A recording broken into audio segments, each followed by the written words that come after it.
Em 98, eu comecei a trabalhar para uma multinacional, prestando serviço na seleção de candidatos para uma empresa montadora que ia se estabelecer no Brasil. E eles estavam ainda construindo a fábrica. E a questão era se essas pessoas que seriam contratadas, seriam treinadas na Europa, iam permanecer na empresa quando tivesse tudo pronto. Então, o risco de alguém mudar de ideia era muito grande. Então, a questão era garantir a motivação. Na época, eu usava o BBT, que tinha muitas vantagens. Eu tinha um contato pessoal, eu tinha um perfil baseado no Zonde, eu tinha uma interpretação até da linguagem corporal. Só que demorava muito tempo, as pessoas tinham que viajar para fazer a avaliação, ou eu tinha que ir até elas, o que encarecia o processo.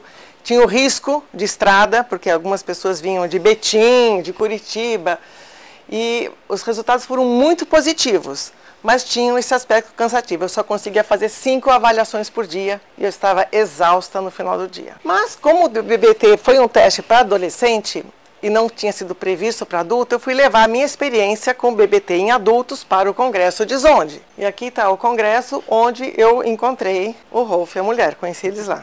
Foi um congresso de altíssima densidade psicanalítica. A idade média era 70 anos, com pessoas beirando 90. Eu apresentei um trabalho, não é para ler, mas assim, eu queria destacar era uma experiência com BBT numa indústria automotiva, e a importância da motivação humana como um elemento positivo para a produtividade. Desenvolver lá uma metodologia que me permitiu traçar o perfil ideal. Tudo muito manual, muito pintando, muito... Bom, aí o Rolf apresentou o trabalho dele.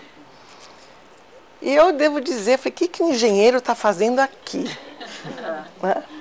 E fiquei com dúvidas, né, porque era uma comunidade. E eu fiquei desconfiada, como é que um teste tão rápido, com 9 páginas, pode ser confiável?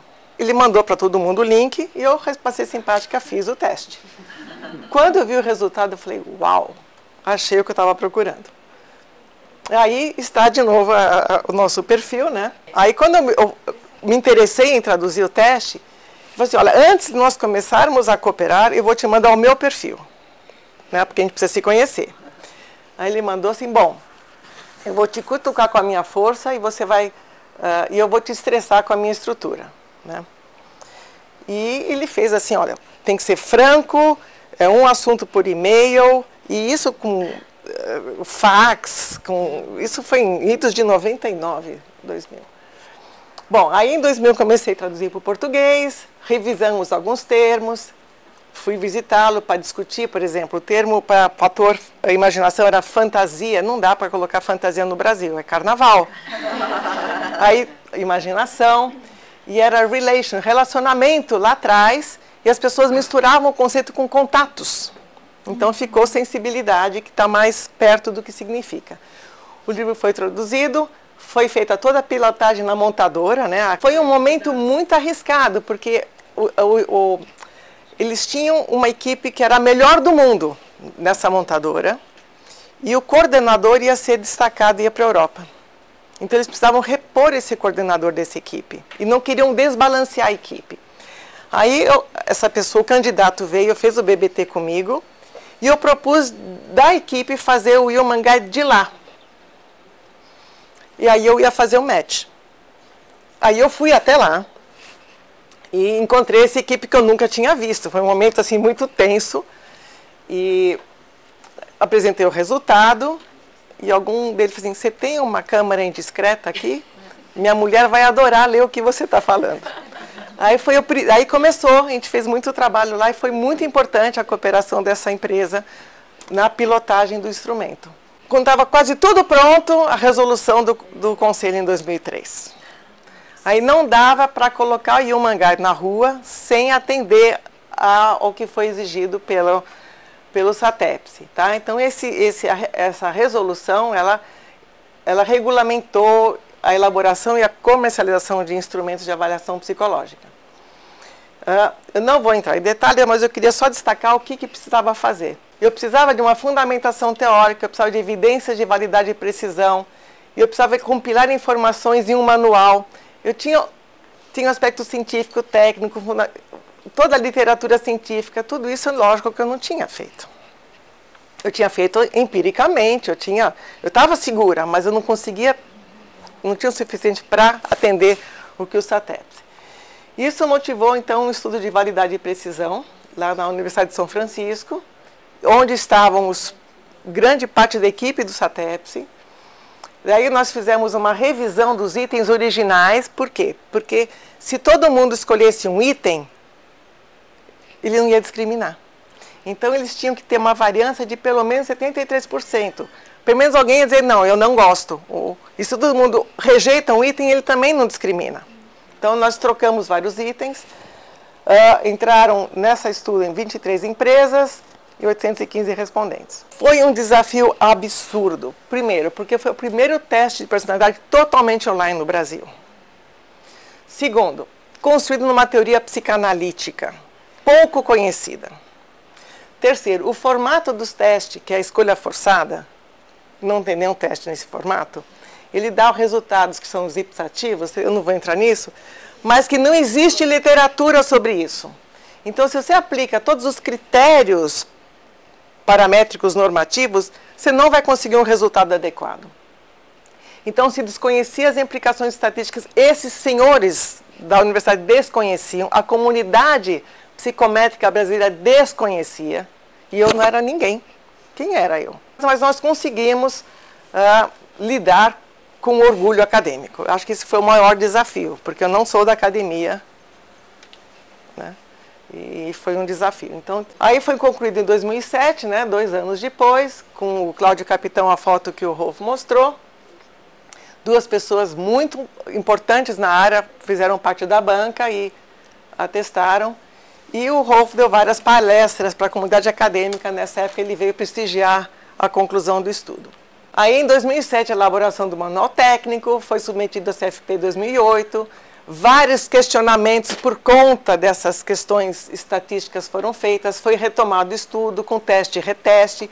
Já tinha se passado mais de 1 ano desde a conclusão. Tive que retomar o pessoal. Falei, fazer reteste depois de 1 ano. O que será que vai dar? Eu não tinha saída. Ou eu fazia, ou eu fazia. Vai buscar as empresas de novo, quem é que aceita, enfim. Foi replicado em quase 90 pessoas, com intervalo médio de 15 meses. Vocês sabem que a maioria dos testes tem um teste-reteste de 2, 3 semanas, 2 meses, né? 1 ano e meio, eu nunca vi. Mas era o que eu tinha. E aí saiu, esse aqui é o texto, né, que foi publicado pelo CFP. Então, foi aí em 24 de abril, ele foi aprovado, que foi um alívio enorme. Só que ele estava ainda na plataforma sueca. Então não estava pronto. Então 10 anos se passaram para ele poder vir, para ele poder nascer oficialmente. O texto, todo o site era em inglês ou em sueco, complicado de usar. A senha era universal, não existia uma senha individualizada. E no Brasil é um problema de pirataria, de uso inadequado, fazer xerox de teste. Então eu tinha que blindar o Human Guide. E não gerava relatório. Na Suécia é só um gráfico. Aí entrou o Marco na história, que é uma pessoa de TI, que eu conheço, enfim, desde criança, colegas de escola. E ele, então, nós tínhamos vários critérios. Então nós precisávamos uma exigência do Conselho, uma plataforma brasileira, endereço eletrônico local, 100% digital, tinha que ter facilidade de manuseio, que tenha user-friendliness. A gente tenta facilitar, se for complicado vocês avisem. Tanto para o psicólogo quanto para o usuário, o respondente. Segurança contra hackers, backups dos dados, quer dizer, não podia perder os dados porque teve um problema. Vocês estão com os dados no ar e aí o que acontece? Confidencialidade dos dados, a proteção dos dados dos respondentes e dos usuários das empresas tinha que ser protegido. Acessibilidade 24/7. Robustez, capaz de suportar milhares de aplicações simultâneas. Tinha que ser passível de atualização, uma versão beta constante, ele está sempre sendo incrementado. Modular, nós temos módulos dentro do sistema. Tem que estar em conformidade com o disposto da resolução, que foi atualizada recentemente. tem que ser restrito a psicólogo com CRP ativo por exigência do próprio conselho. A liberação da plataforma, isso é só mediante comprovação de leitura e estudo do manual. Era uma forma de nós protegermos a clientela de um uso inadequado por pessoas que não estavam preparadas. Nós queremos e pretendemos cada vez mais diminuir o trabalho operacional do psicólogo, preservando o seu trabalho qualitativo, né? Então, vocês são a palavra final. E a ideia era fazer um self-service na web sem a dependência de terceiros. Quer dizer, a ideia não era o Human vender serviços, era disponibilizar uma ferramenta para que vocês possam usar. Bom, foi um trabalho enorme. O Rolf em Estocolmo e nós em São Paulo são 15 horas de distância voando. E aí, realmente, entrou o Marco aí, né? Quer dizer, mais força, mais imaginação, mas com exposição com elemento estético, visual, de facilidade de uso, né? E entrou mais estrutura do que eu tinha também.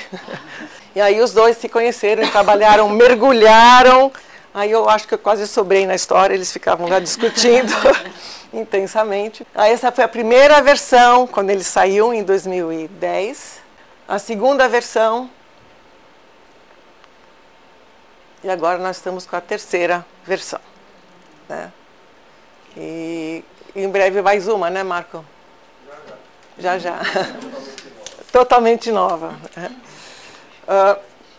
Então, hoje nós temos o Human Guide clássico, né, que é o que vocês estão habituados a usar, e o RX que o Marco vai apresentar amanhã, né?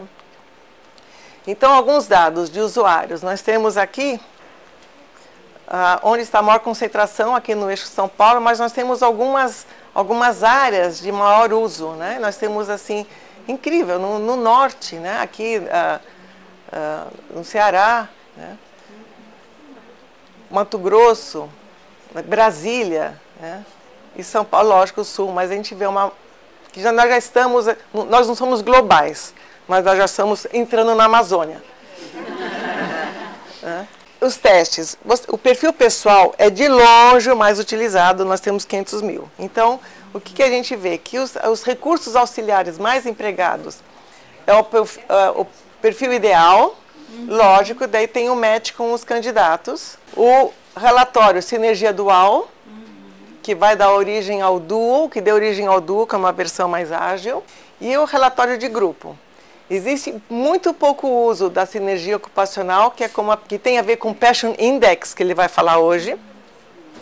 O perfil cultural praticamente não se usa, e o perfil, a percepção interpessoal, eu mesmo nunca usei, mas a gente vai ter uma apresentação hoje à tarde de uma psicóloga que usa a percepção interpessoal no desenvolvimento de liderança. Então, para a gente vai ser interessante ver o que ela faz. Então, a gente vê que existe ainda um potencial não explorado pela comunidade das ferramentas adicionais. Bom, então só um resuminho aqui, para vocês terem uma ideia de como é que foi a linha do tempo, né? 99, lá em Bruxelas, em Louvain, tradução, projeto piloto, a resolução, a pesquisa, aí vai. Aí nós tivemos em 2010 a parceria com a Vetor, que está aqui, que é a editora que publicou o manual e o livro, e é a responsável pelos cursos, né? Eles dão cursos regulares, que é a publicação dos livros, aqui as plataformas. Em 2018, em 2016, nós replicamos todo o estudo de validade, que tem um erro, nós reduzimos as dimensões até para fazer análise do modelo Big Data, porque se cada perfil é único, você não consegue fazer correlação, nós tivemos que agrupar.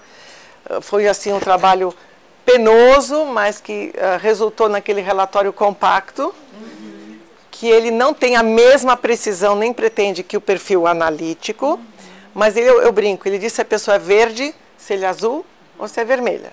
Agora, se ele é verde limão, verde musgo, verde bandeira, não vai dizer. Você precisa do perfil analítico. Se a pessoa é azul turquesa, azul marinho, também não vai dizer. Se é vermelho sangue, vermelho carmim, também não vai dizer. Mas vai dizer mais ou menos o que elas têm em comum. Tá? Esse material ainda está dando todo o conteúdo para a plataforma RX, que o Marco vai descrever amanhã em detalhe. Tá? Aqui nós estamos agora desenvolvendo videoaulas para permitir o acesso de pessoas que não podem vir a São Paulo fazer o curso, porque existe uma limitação física, o Brasil tem dimensão continental, né? E nós queremos também agilizar o processo de cadastramento e habilitação, e o site vai ser remodelado. Isso é uma surpresa até para nós, né? Como é que vai ser? Tá bom? Então aqui é a nossa história, e vocês já fazem parte dessa história. Então, para vocês terem uma ideia, assim, de que quando às vezes fala, você faz um teste para mim, você não tira um teste da manga, é um processo demorado, que começou em 75, se a gente for juntar todo o tempo, e ainda não está pronto, porque ele sempre vai depender de correções com a vida real, porque ele está baseado na estatística e na teoria. E nada melhor do que o confronto com uma pessoa real que vai se beneficiar do teste, né?